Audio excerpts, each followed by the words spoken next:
From complaints about sales techniques and claims of a high-pressure work environment, several allegations against the company. In the last few years, Byju's has seen some tremendous growth, from a valuation of $8 billion in 2020 to $22 billion in 2021.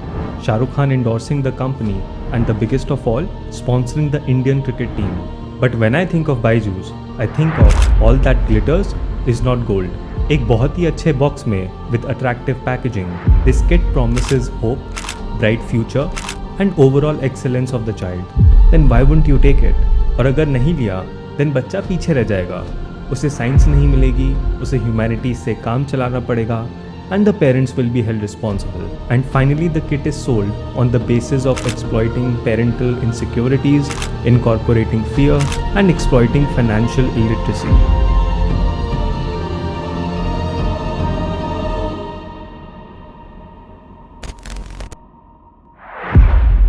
इस कहानी की शुरुआत होती है इस add से जो parents को दिखता है. देन बायजूस की फ्री ऐप को इंस्टॉल किया जाता है एंड बच्चा उसमें sample lessons and various other activities start कर देता है.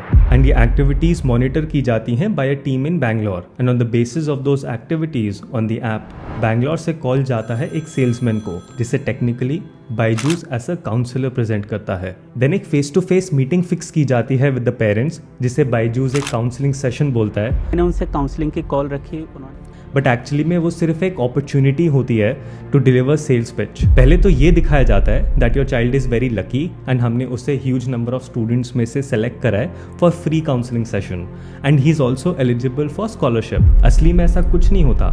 स्कॉलरशिप बस एक डिस्काउंटेड प्राइस होता है so that parents feel good कि हाँ बायजूस हमारे लिए कुछ कर रहा है. सो बायजूस का जो प्रोसेस होता है through which it tricks people to buy its courses, उसे 3 स्टेप्स में बांटा जा सकता है. Step 1 quiz. मीटिंग फिक्स होने के बाद बच्चे का एक क्विज लिया जाता है where tough questions are asked to make sure that the child is not able to answer them. Motivate किया मुझे भी, क्या आप ध्यान नहीं रख पा रहे हो. वो क्विज के क्वेश्चंस ऑलरेडी डिसाइडेड होते हैं on the basis of activities जो स्टूडेंट कर रहा था ऑन द ऐप एंड वो क्विज ऐसे ही डिजाइंड होता है कि बच्चा उसमें नहीं पास हो पाए. The quiz was designed to fail. Step 2 incorporating fear. तो क्विज में तो बच्चा रह गया एंड उसके बेसिस पे 2-3 घंटे की एक अच्छी सी क्रिस्प सेल्स पिच तैयार की जाती है. It does not matter if he's a farmer, he's a rickshaw puller, it doesn't matter because we have to sell. It has become a revenue generating machine. अपनी किट को बेचने के लिए ये सो कॉल्ड काउंसलर्स ये तक बोलते हैं कि अगर आपका बच्चा पीछे रह गया तो उसे साइंस नहीं मिलेगी एंड उसे ह्यूमैनिटीज से काम चलाना पड़ेगा. And if the child does not perform well in 10th and 12th standard then parents will be responsible. अब माँ बाप इस चीज़ में फंस जाते हैं बिकॉज उनके बच्चों के फ्यूचर का सवाल है और वो सोचते हैं कि ये एक काउंसलर है, एक काउंसलिंग सेशन है, एक बड़ी कंपनी से आया है तो इसे ज़्यादा पता होगा. And ultimately they give in. Step 3 sell. उसी काउंसलिंग सेशन का लास्ट पार्ट होता है sell. First step was quiz, then second was incorporating fear which was basically setting up the sale and final step होता है kit को बेचना. अब interesting बात यह है कि ये सब कुछ हो रहा है एक ही काउंसलिंग सेशन में. क्विज भी हो गया, इनकॉर्पोरेट भी कर दिया फियर एंड अब किट को बेचना भी होगा उसी मीटिंग में.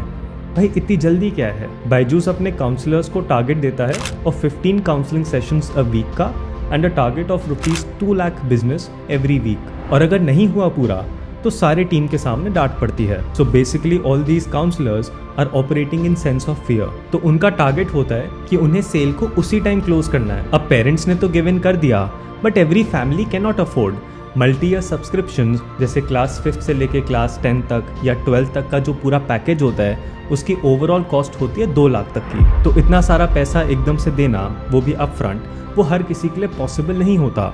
बट टारगेट तो कंप्लीट करना है, सेल्स तो कंप्लीट करनी है.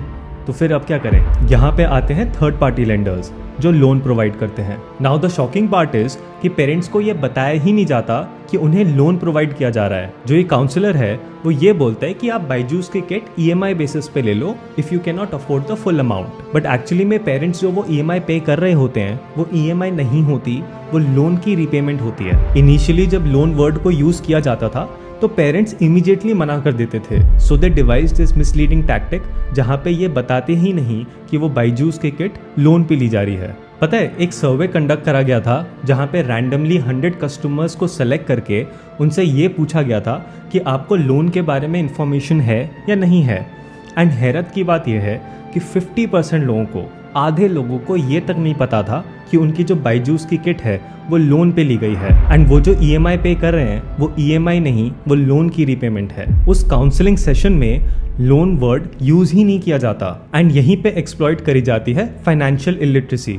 As per a survey conducted by Visa, India ranks 23rd out of 28 countries in terms of financial literacy.